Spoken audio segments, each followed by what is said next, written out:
Hi, my name's Lillo. I teach Wing Chun. I've been doing Wing Chun now for the last 25 years.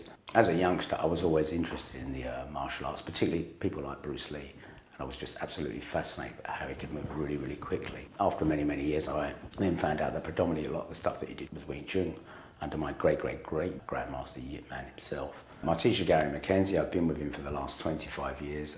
We've also been out to Hong Kong quite recently, where I trained with Gary's teacher, my Sifu Yip Jing, who's the son of Yip Man himself.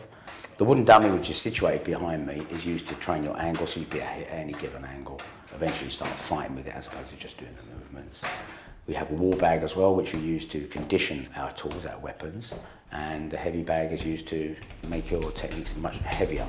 The focus pads to focus your attacks so they're nice and accurate. And the knives, obviously, to train your forearms, make them stronger, and that also applies to the pole, given the length that it is at. We use the first form, the second form, and the third form. First form, you're basically standing still, what's called Sil Nim Tao. And then we move on to the second form, which is called Chun, where you're actually moving, and you're actually attacking and defending from left to right in 180 degrees. And then in the third form, you're also moving, and you're using the elasticity part of the system. The Chi Sao element, or sticking hands element of Wing Chun, is used quite a lot. Obviously, it's quite famous for that. We start with our beginners. We do Dan Chi Sao, which is a single arm, which teaches you have to use one side of your arm. We then go on to Bong Lap Sao Chi Sao, which is a movement using a fist and a pulling motion. This is the grappling element of Wing Chun.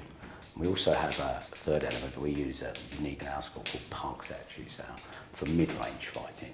And then the double Chi Sao. It's used for your sensitivity training in the form of a sparring element, obviously techniques that you have to practice to do that, and you're using your reaction training, obviously because you're constantly touching, hence the reason Chi Sao.